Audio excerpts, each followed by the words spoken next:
Hello दोस्तों, स्वागत है मेरे YouTube channel success mirror point by Pramod sir पे। जैसे कि आप लोग जानते हैं आज 21 मार्च 2024 है। इनका महत्वपूर्ण हम लोग डेली टॉपिक 10 करंट अफेयर्स लेके आते हैं।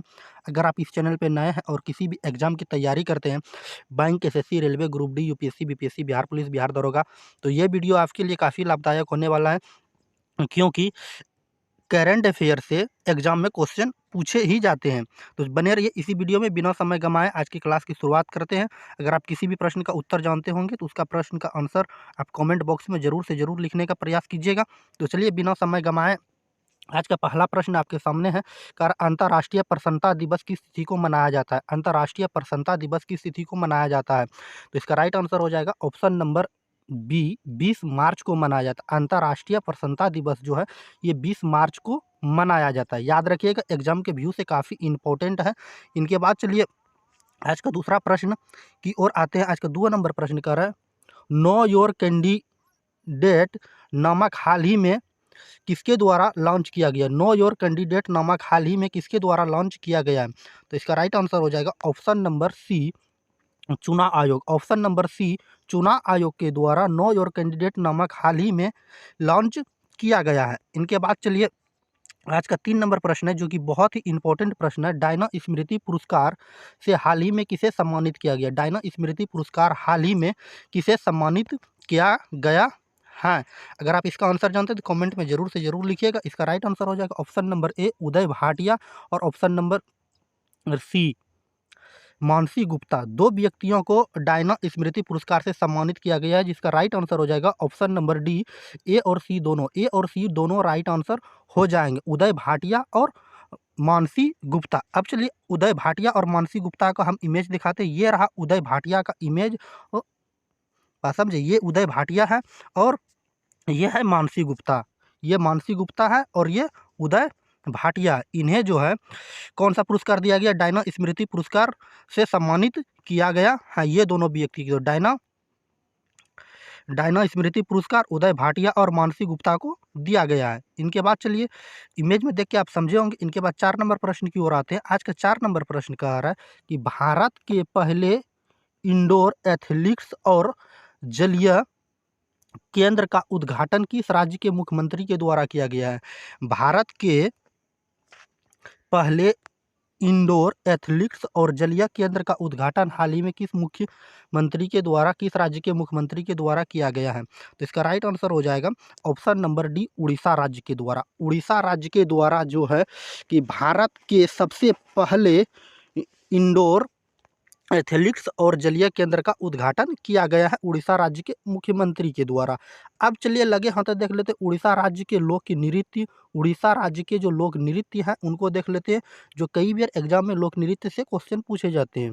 तो गोतीपुआ उड़ीसा राज्य के लोक नृत्य, छाऊ, घुमोरा, रंगरप्पा, सांबली नृत्य, ये सब याद रखिए। उड़ीसा की राजधानी की बात करें भुवनेश्वर, स्थापना की बात करें 1 अप्रैल 1936 ईस्वी में उड़ीसा राज्य की स्थापना की गई थी। बात समझे। अब उड़ीसा राज्य की सभी योजना और कार्यक्रम को देख लेते हैं। गोपा बंधु संविदा स्वास्थ्य योजना उड़ीसा राज्य द्वारा चलाया गया था। बिंदु सागर सफाई योजना उड़ीसा राज्य का द्वारा चलाया गया। आशीर्वाद योजना ये उड़ीसा राज्य के द्वारा ये सब योजनाएं चलाए गए थे। ये करंट अफेयर से रिलेटेड है। इनके बाद चलिए आज का 5 नंबर प्रश्न की ओर आते हैं। भारत और किस देश की सेवा के मध्य संयुक्त सैन्य अभ्यास एकल टाइगर ड्राइव्स 2024 में शुरू हुआ? भारत और किस देश की सेवा के मध्य संयुक्त सैन्य अभ्यास एकल टाइगर ड्राइव्स 2024 का शुरुआत किया गया? इसका राइट आंसर हो जाएगा option number D, America. Option number D, America right answer हो जाएंगे। अब चलिए बिना समय गंवाए 5 नंबर प्रश्न की ओर आते हैं, जो बहुत ही इंपॉर्टेंट है। भारत पड़ोसी देश नेपाल ने अपनी पर्यटन राजधानी के रूप में किसे घोषित किया गया? ये बहुत ही इंपॉर्टेंट है। पड़ोसी देश नेपाल ने अपनी पर्यटन राजधानी के रूप में किसे घोषित किया गया है? इसका राइट आंसर हो जाएगा option number A, Pokhara. Option number A, Pokhara. अब चलिए नेपाल देश जब आ गया है, इनसे रिलेटेड क्वेश्चन आंसर भी कर लेते हैं। अभी हाल ही में नेपाल जो है कुछ चर्चित में रहा था, उनके विषय में हम लोग जानते हैं। चर्चित में क्या था? HDI एक रिपोर्ट,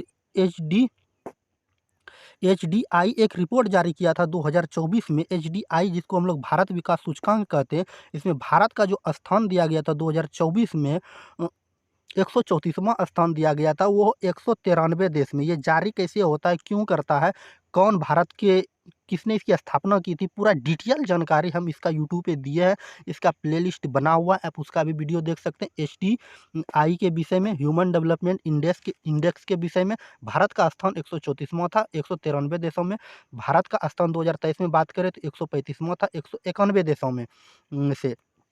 अब चलिए बात करते हैं नेपाल जो चर्चित है, इनके विषय में भी हम लोग देख लेते हैं। तो अब देखिए एचडीआई के अनुसार भारत के कुछ पड़ोसी देश हैं, उनको भी देख लेते हैं। और नेपाल की बात करें तो नेपाल का स्थान जो था 146वां स्थान था। श्रीलंका जो हमारे पड़ोसी देश है, एचडीआई के अनुसार हमसे आगे निकल चुके हैं। ये 178 नंबर पे है, हम लोग 134 नंबर पे हैं। और 2023 में 135 नंबर पे थे एचडीआई के अनुसार। लेकिन श्रीलंका जो है अभी 78वें नंबर पे चल गया। चीन की बात करें तो 75 नंबर पे। भूटान की बात करें तो हमसे आगे है भूटान एचडीआई के रिपोर्ट के अनुसार। इसका रिपोर्ट कैसे जारी किया जाता है, हम इसका यूट्यूब पे वीडियो बताए थे। 3 शर्त रखा था, शिक्षा, स्वास्थ्य और चिकित्सा, इनके विषय में। और भूटान की बात करें तो 125 नंबर पे। बांग्लादेश की बात करें हमसे आगे है 129। नेपाल की बात करें हमसे पीछे हो गया है 146। पाकिस्तान सबसे पीछे है 164 नंबर पे स्थान आ चुका है। बात समझ, इनका वीडियो आप जरूर से जरूर देख लीजिएगा, आपके काम का चीज़ है। इनके बाद चलिए 7 नंबर प्रश्न की ओर आते हैं, जो बहुत ही इंपॉर्टेंट है। हमारे पड़ोसी देश जो है रूस है, रूस में भारत के अगले राजदूत के रूप में हाल ही में किसे नियुक्त किया गया है? रूस में भारत के अगले राजदूत के रूप में किसे नियुक्त किया गया है? इसका राइट आंसर हो जाएगा option number B, Vinay Kumar. Vinay Kumar right answer हो जाएंगे। ये है विनय कुमार का इमेज। इनके बाद चलिए 8 नंबर प्रश्न की ओर आते हैं। आज का 8 नंबर प्रश्न कह रहा है कि किस राज्य की पुलिस द्वारा त्रिनेत्र 2.0 ऐप लॉन्च किया गया है? किस राज्य की पुलिस द्वारा त्रिनेत्र 2.0 का लॉन्च किया गया है? तो इसका राइट आंसर हो जाएगा ऑप्शन नंबर ए, उत्तर प्रदेश। उत्तर प्रदेश के द्वारा ही त्रिनेत्र 2.0 ऐप का लॉन्च किया गया। उत्तर प्रदेश की सभी योजना और कार्यक्रम को देख लेते हैं। बाल श्रमिक विद्या योजना उत्तर प्रदेश की ये कार्यक्रम है। इनके बाद चलिए और सारी योजनाएं उनको भी देख लेते हैं। उत्तर प्रदेश मातृ भाती योजना, ये उत्तर प्रदेश की योजना है। इनके बाद चलिए किसान कल्याण मिशन, ये उत्तर प्रदेश राज्य की योजना। अभियुदय कार्यक्रम योजना, ये उत्तर प्रदेश की योजना है। अब चलिए उत्तर प्रदेश की राजधानी को देखते हैं तो लखनऊ है। उत्तर प्रदेश की स्थापना 24 जनवरी 1950 ईस्वी में की गई थी। अब चलिए लगे हाथ उत्तर प्रदेश की लोक नृत्य देख लेते हैं। नौटंकी कहते हैं ना, आप लोग नौटंकी मत कीजिए, तो ये उत्तर प्रदेश की लोक नृत्य याद रखिएगा। रासलीला मत करो, नौटंकी मत करो, रासलीला मत करो। कजरी, चप्पेली, कजरी और चप्पेली, ये सब, ये 4 गो लोक नृत्य याद रखिएगा, जो एग्जाम के व्यू से काफ़ी इंपॉर्टेंट है। इनके बाद चलिए 9 नंबर प्रश्न की ओर आते हैं। आज का 9 नंबर प्रश्न कह रहा है कि चुनाव आयोग ने किस राज्य में मिशन 144 शुरू किया है? चुनाव आयोग ने किस राज्य में मिशन 144 शुरू किया है? तो इसका राइट आंसर हो जाएगा ऑप्शन नंबर सी, हिमाचल प्रदेश। ऑप्शन नंबर सी, हिमाचल प्रदेश राइट आंसर हो जाएंगे। हिमाचल प्रदेश की राजधानी की बात करें तो शिमला है। हिमाचल प्रदेश की स्थापना की बात करें तो 25 जनवरी 1971 ईस्वी में की गई थी। हिमाचल प्रदेश की राज्य की सभी योजना और कार्यक्रम को लगे हाथे देख लेते हैं। तो पर्वत धारा योजना ये हिमाचल प्रदेश की योजना थी। आयुष घर द्वार योजना कार्यक्रम, ये हिमाचल प्रदेश की कार्यक्रम थी। हिमाचल प्रदेश के क्या देख लेते हैं, त्यौहार देख लेते हैं।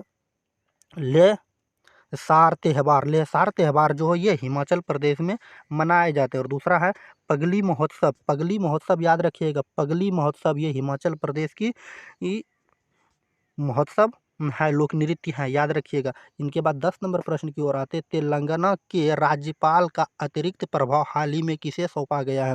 तेलंगाना के राज्यपाल का अतिरिक्त प्रभाव हाल ही में किसे सौंपा गया है? तो इसका राइट आंसर हो जाएगा option number D, CP Ramakrishnan. CP Ramakrishnan का ये इमेज है, इसे हाल ही में तेलंगाना का अतिरिक्त प्रभाव राज्यपाल के रूप में सौंपा गया है। अब चलिए कल का प्रश्न जिसका आंसर आपको कमेंट बॉक्स में बताने के लिए बोले थे, कल का प्रश्न का आंसर हो जाएगा option number B, TM. Krishna. TM. Krishna right answer हो जाएंगे। आज का प्रश्न है जिसका आंसर आपको कमेंट बॉक्स में बताना है। आज का प्रश्न है कि सरस्वती सम्मान 2023 के लिए हाल ही में किसे चुना गया? सरस्वती सम्मान के लिए 2023 के लिए हाल ही में किसे चुना गया है? ये देखिए 2023 के लिए चुना गया, लेकिन ये अवार्ड जो है 2024 में दिए जाने की घोषणा की गई है। तो एक नंबर पे प्रभा वर्मा, अनामिका सिंह, कुमार विश्वास, सूर्य बिश्नोई, ये 4 ऑप्शन आपके सामने दिए गए हैं। अगर आप इसका आंसर जानते होंगे, इसका आंसर कमेंट बॉक्स में ज़रूर से ज़रूर लिखिएगा। अगर आप पर डे करंट अफेयर्स का वीडियो देखते हुए आ रहे हैं, तो उम्मीद है कि ये आप आंसर इसका बता दिए होंगे।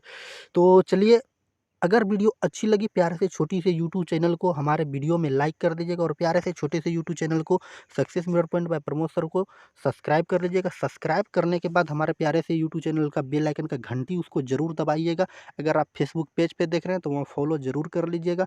अगर अभी अपने दोस्तों के बीच शेयर नहीं किए हैं तो शेयर जरूर से जरूर कर दीजिएगा। अगर आप इसका PDF चाहते हैं तो हमारे Telegram channel success mirror point by Pramod sir पे ज्वाइन करके वहाँ से PDF को भी प्राप्त कर सकते हैं, या PDF डाउनलोड करने का लिंक डिस्क्रिप्शन में मिल जाएगा, वहाँ से आप PDF को भी डाउनलोड कर सकते हैं। चलिए आज की क्लास को यहीं समाप्त करते हैं, मिलते हैं नेक्स्ट वीडियो में नेक्स्ट टॉपिक के साथ। जय हिंद, जय भारत। Okay, bye bye.